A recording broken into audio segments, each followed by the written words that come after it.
이 말씀이 어떤 배경에서 주어지는 것이냐? 홍수가 끝나고 드디어 긴 시간이 끝나고 방주에서 노아의 가족들과 모든 짐승들이 다 나오게 되죠. 그리고 노아는 새로운 땅에 도착하여서 하나님 앞에 제일 먼저 무엇을 했습니까? 제사를 드렸습니다. 이 제사를 하나님께서 받으셨습니다. 그리고는 하나님께서 뭐라고 약속하시냐면 내가 땅을 다시는 심판하지 않겠다, 저주하지 않겠다라고 말씀하십니다. 그러면서 그 이유를 말씀하시는데 그 이유가 아주 의미심장합니다. 저를 보세요. 문맥상 내가 다시는 이 땅을 심판하지 않겠다라고 말했을 때는 앞에서 어떤 좋은 이유 때문에 내가 이 땅을 심판하지 않겠다라고 하는 것이 자연스러운 그죠? 문맥이에요. 네가 참 잘하고 네가 뭔가 좋은 걸 했고 네가 참 괜찮으니 내가 이제 다시는 심판하지 않을게. 이런 문맥이어야 되는데 의외로 그런 이유가 전혀 아닙니다. 하나님께서 다시는 땅을 심판하지 않겠다라고 하시는 이유가 뭐냐면 그 앞에 보면 이렇게 말해요. 21절 중간에 보면 뭐라고 말하냐?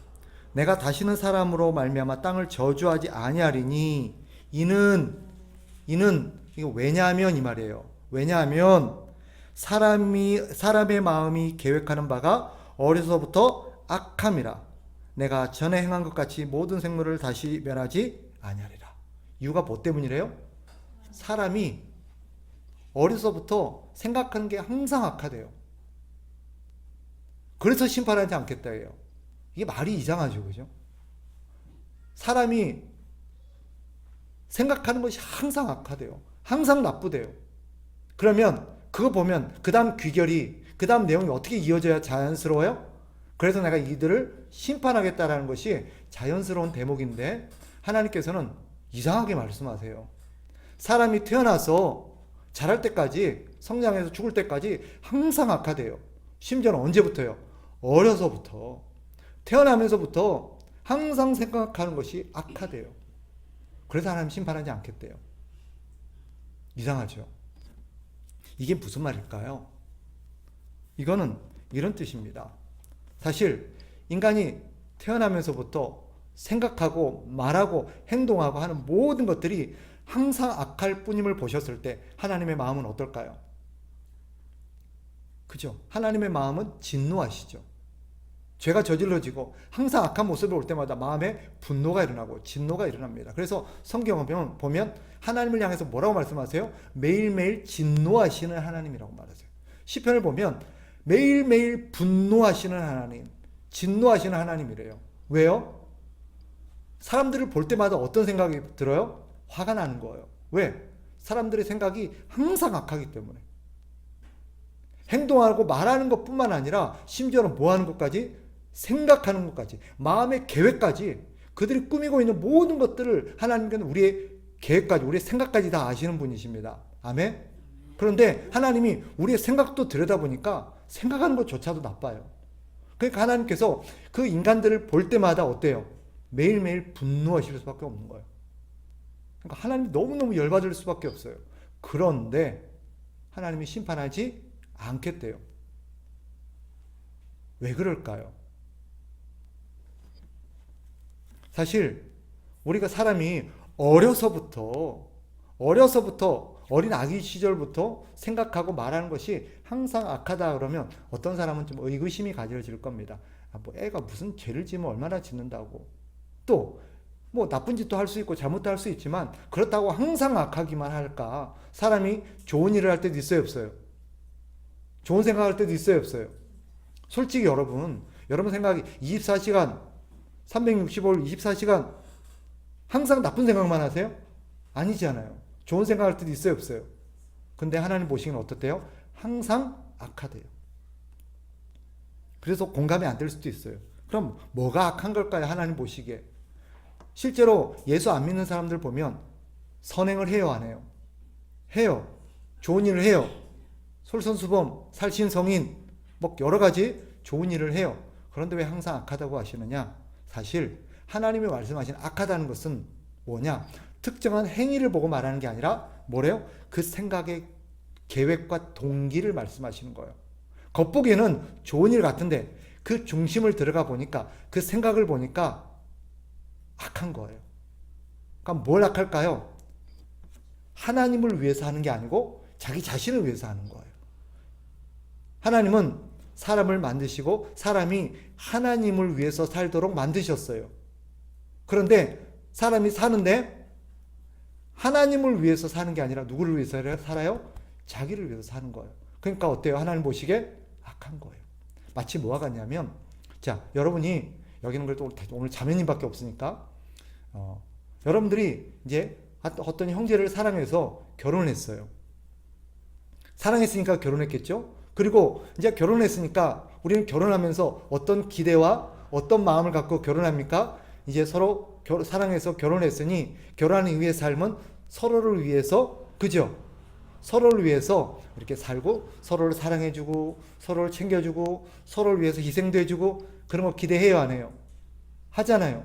여러분들이 그런 마음으로 배우자, 형제를 위해서 그렇게 했는데, 여러분, 형제가 겉보기에는 돈도 벌어다 줘요. 그리고 집안에서 살림도 도와주는 것 같아요. 쓰레기도 버려주는 것 같아요. 그러면 잘하고 있어요? 못하고 있어요? 잘하고 있는 것 같아요. 그런데 그 하는 동기를 들어가 봤더니 겉보기에는 다 나를 위해서 하는 것 같았고 그냥 좋은 일 같았는데 동기를 보니까 그 동기가 나를 위해서가 아니라 순전히 자기를 위해서 하는 거예요. 예를 들면 내가 이렇게 안 하면 또 저 사람 막 짜증내고 화내고 막 또 신경질 내고 하니까 그 꼴 듣기 싫어. 이게 해줘버려야지. 이런 마음으로 하는 거예요. 그 생각을 들여다보기 전까지는 쓰레기도 버려다주고 하라는 대로 해주니까 어땠어요? 참 좋은 것 같았어요. 저 사람이 참 좋구나 라고 생각을 했어요. 그런데 그 생각을 들여다봤더니 완전히 뭐예요? 그냥 잔소리 듣기 싫고 그냥 싫은 소리 듣기 싫고 빨리 해줘버리고 자기 일을 하고 싶고 자기 뭔가 자기 원하는 시간 보내고 싶고 그래서 나중에 딴소리 못하게 하려고 그런 생각으로만 한다면 어떨까요? 고마울까요? 그거는 어때요? 우리가 보기에 좋은 거예요? 나쁜 거예요? 나쁜 거잖아요. 그런 거예요. 하나님 보시기에 우리가 좋고 나쁨은 특정한 행동 몇 가지를 말하는 게 아니라 그 행동을 하게 하는 동기와 목적을 말하는 거예요. 그게 하나님 보시기에 어떻다는 거예요? 항상 자기만을 위해서 한다는 거예요. 그런데 하나님께서 그런 사람을, 그런 인류를 심판하지 않겠다라고 말합니다. 이유가 뭐냐? 바로 앞에서 말한 20절 때문이에요. 20절 앞에서 무슨 일이 있었어요? 20절 다시 보세요. 노아가 여호와께 제단을 쌓고 모든 정결한 짐승과 모든 정결한 새 중에서 제물을 취하여 번제로 제단을 드렸더니 라고 말해요. 즉 노아가 하나님 앞에 뭘 드렸어요? 제물을 가지고 번제, 제사를 드렸어요. 그랬더니 하나님께서 그것을 어떻게 하셨대요? 21절 여호와께서 그 향기를 받으시고. 여기서 향기라는 단어가 어떤 의미냐면 이 향기라는 단어 원어를 찾아봤더니 이런 뜻이 있어요. 마음을 기쁘게 하다. 또 마음을 평안하게 하다. 이런 뜻이 있는 거예요. 그러니까 하나님께서 이 제사를 딱 보시고 노아가 이 제사를 드리는 것을 보시고서 마음이 어떻게 된 거예요? 하나님의 마음이 기뻤어요. 또 어떻게 됐대요? 마음이 편안했어요. 그 전까지는 어땠어요? 모든 사람을 볼 때마다 매일매일 뭐 했어요? 화가 났어요. 분노가 일어났어요. 하는 것들이 하나부터 열까지 다 나빠요. 악해요. 그래서 하나님께서 사람들을 볼 때마다 화가 나고 열받고 매일매일 분노하고 진노할 수밖에 없는 분이었는데 하나님께서 그런 마음들이 갑자기 기뻐졌어요. 하나님 마음이 흐뭇해졌어요. 뿐만 아니라 그 분노가 어떻게 되세요? 평안해졌어요. 그렇게 한 게 뭐예요? 노아가 드리는 제사였어요. 물어봅시다. 제사 자체였을까요? 아니면 그 제사에 드려지는 제물의 희생 때문이었을까요? 그렇죠. 그 제물의 희생 때문이었어요. 사실 하나님께서는 이 땅을 볼 때 모든 인류는 어때요? 항상 악해요. 어린아이고 어른이고 상관없이 항상 악합니다. 나쁜 짓만 해요. 나쁜 생각만 합니다. 그래서 하나님 보시기에 우리가 하나님을 기쁘시게 할 만한 것은 아무것도 없어요. 그런데 오늘 많은 사람들이 자기 어떤 행위가, 자기 어떤 모습이, 자기 어떤 삶이 하나님을 그래도 조금은 기쁘시게 할 거다라고 착각하며 살아가요. 내가 이렇게 하면 하나님이 기뻐하시겠지? 내가 이렇게 했으니까 하나님이 나를 보시고 흐뭇해하겠지? 근데 오늘 성경이 말하는 것은 뭐예요? 사람의 생각이 항상 악하대요. 그래서 하나님 보시기에 좋은 게 하나도 없어요. 그러니까 우리는 하나님을 기쁘시게 할 만한 게 아무것도 없어요. 그럼에도 불구하고 하나님께서 우리를 심판하지 않으시는 이유가 뭘까요? 희생제사 때문이에요. 제사 때문이에요. 재물 때문이에요.